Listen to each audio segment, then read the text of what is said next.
Hi everyone, it's Circus Stu from Circus Skills York with another 11 o'clock in the morning session for us to do circus at home. Welcome to those of you joining for the first time. There's a whole bunch of these sessions now on my Facebook page, so please feel free to look at them. This morning we're going to be looking at balancing.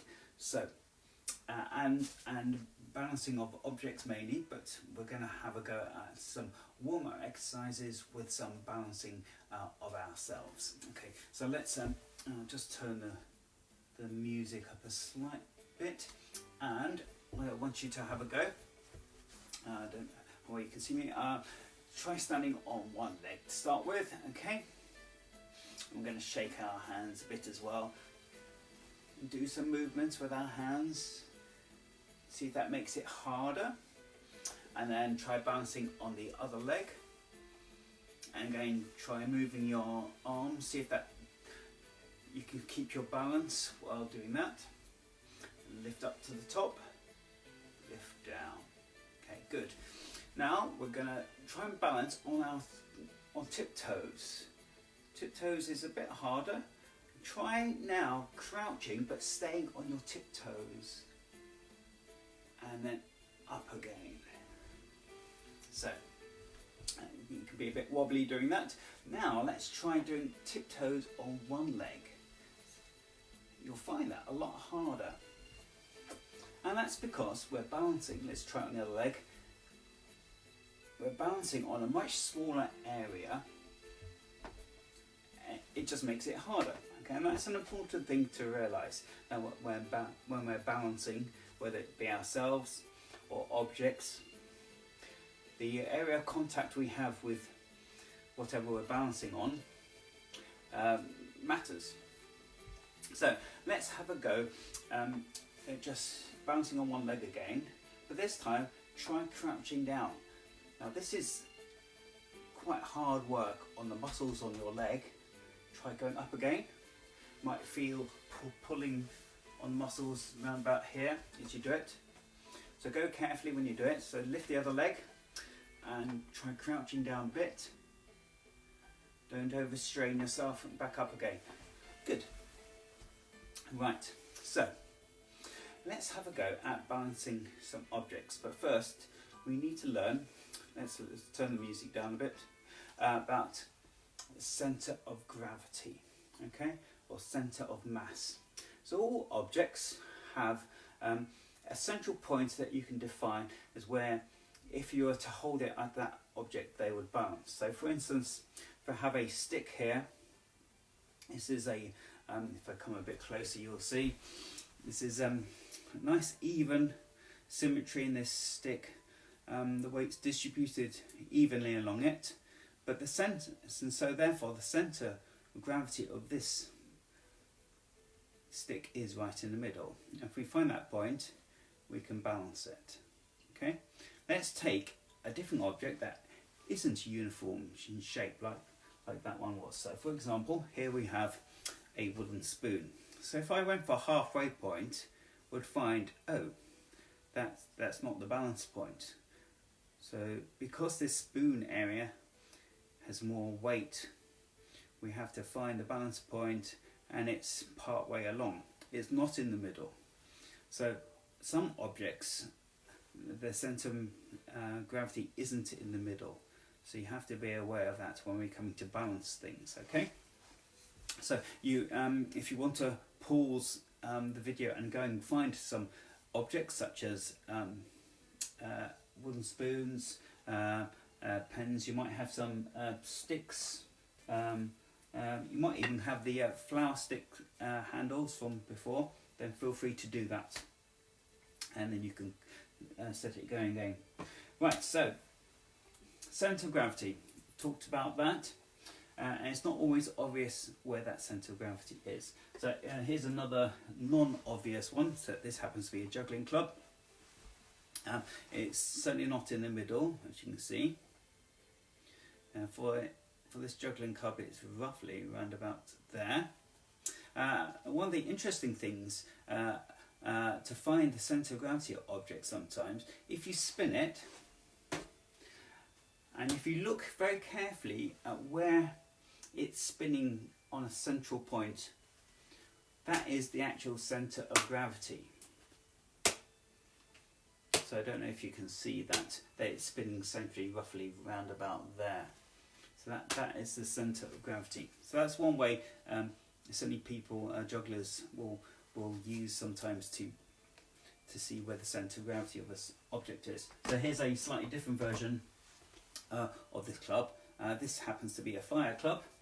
And again, it's been weighted so that centre of gravity is roughly there. Same, very similar place to the actual club.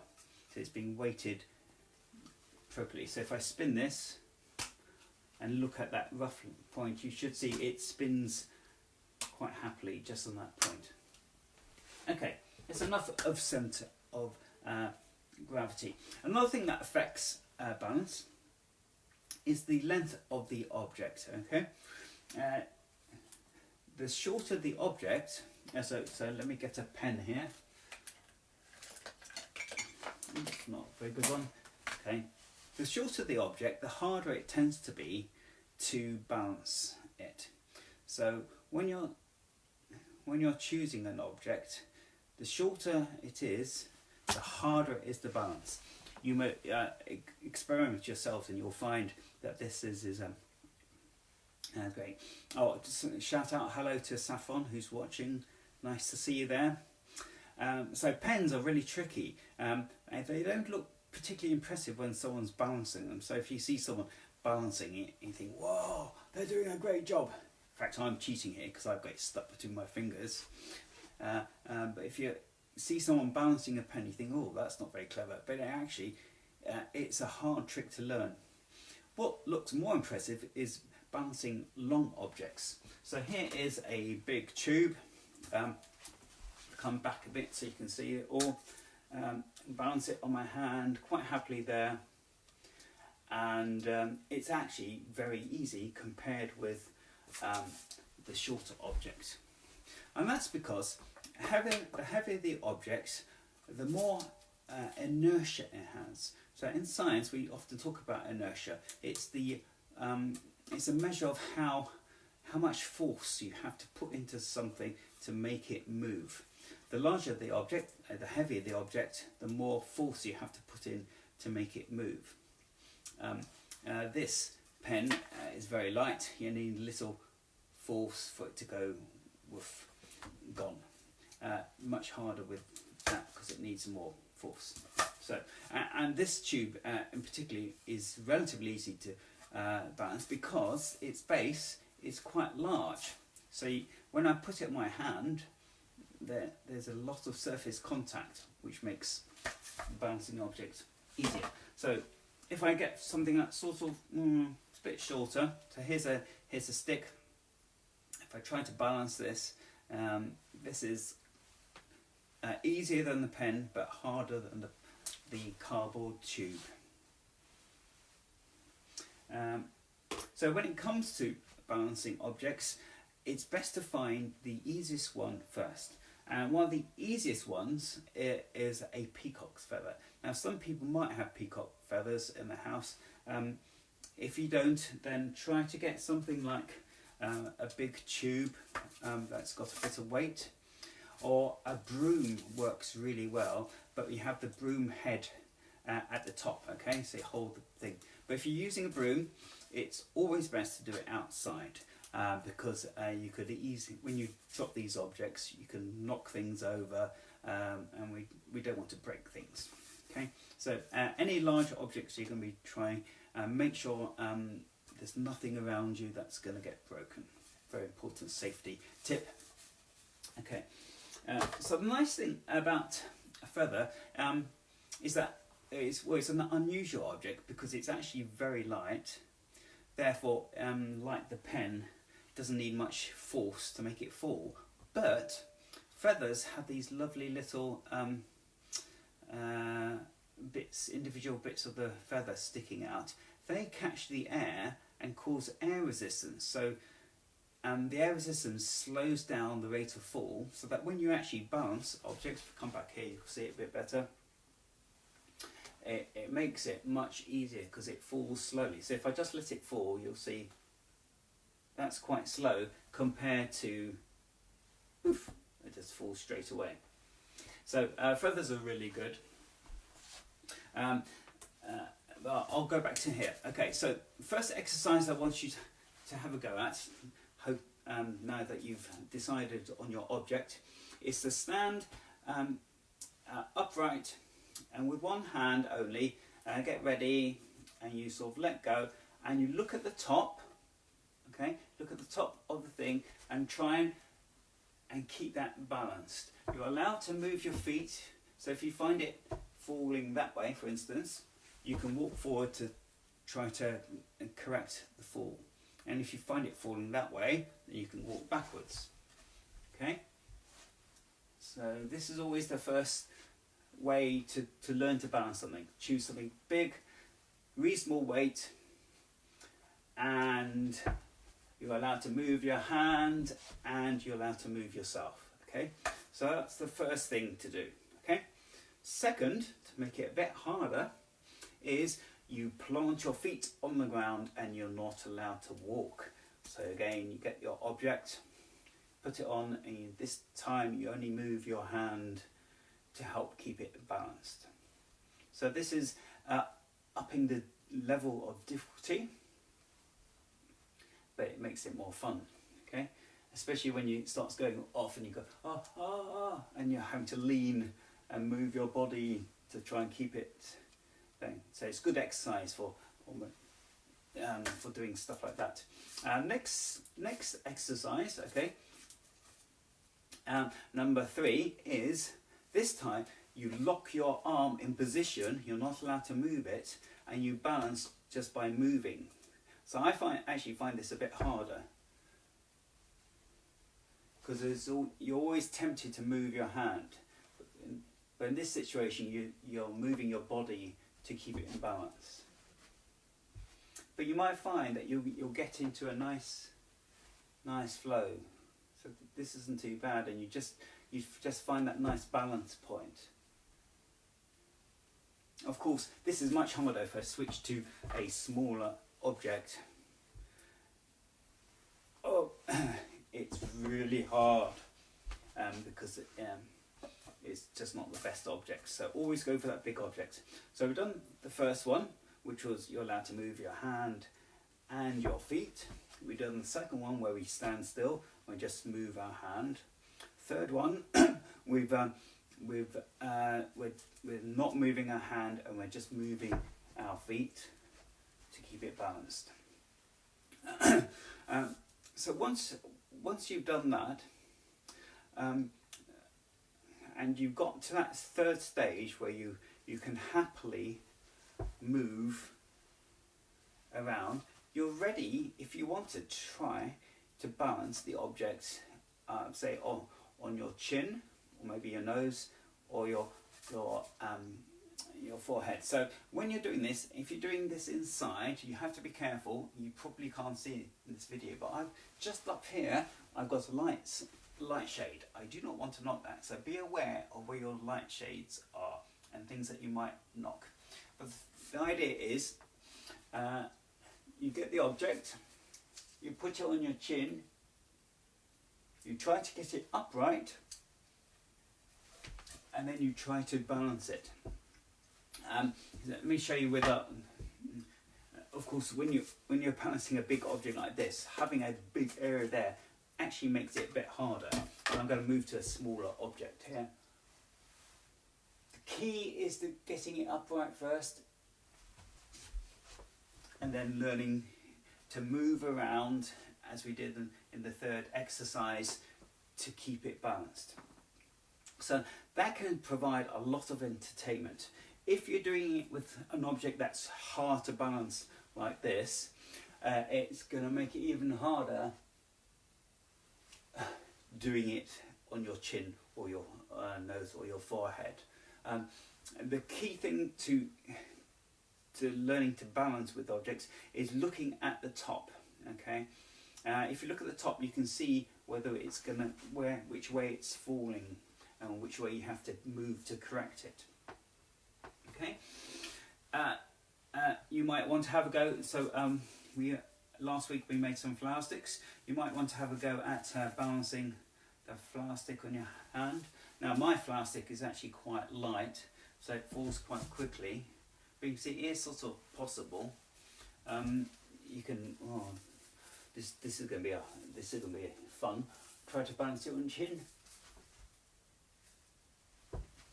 Oh, as you can see, it's quite tricky. You can try wooden spoons. Wooden spoons are sort of hardish. Ooh.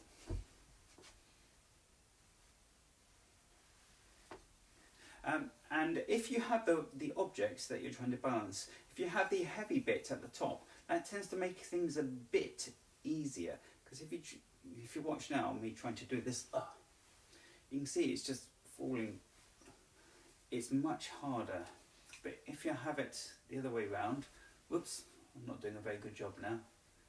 I find it a bit easier. So you might find that useful. So for example, with the club, if I have it this way round,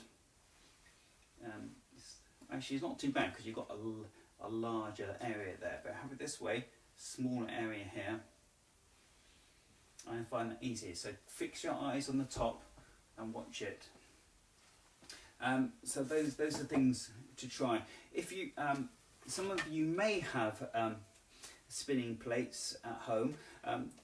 Spinning plates or anything that's spinning makes balancing easier, because as soon as you spin something, you give it stability. So I can then do it like that. No, it's not too bad. You can also have a go at balancing objects on your finger. And if you want to, you can have a go at moving from one finger to the other. Help with use of your thumb, so that's quite good. Most of you will probably not have spinning plates, so I'm just mentioning now in case you have one and you want to have a go. Easiest way to spin it, by the way, is with your hand like that and go a swizzle like that, and it gets going. Okay, the other fun things you can have with balancing objects, of course, is building funny pyramids. So you can build. So I've got a bed here, which makes a really unstable base. So I'm going to put that there. So that's balanced on the floor. You can then build up a tower. Oh, that's really unstable. Oh, I know why. This is there we are. The lid was half off, which made it a non-flat surface. So you can see this is non-trivial. It's really tricky. Let's try it this way around. If you've ever had a go at balancing, building a tower of playing cards, you'll know how tricky life can be. But often when you're balancing objects, let's do this. This is probably going to be easier. There's a juggling ball, juggling bean bag, and what should we do? Oh, let's try and do a stick and a balance point. Oh yes. So you can see you can have fun building towers of objects, and I have one friend who performs in circus cabarets and things. He likes to get a whole series of shoes and umbrellas and things like that from the audience.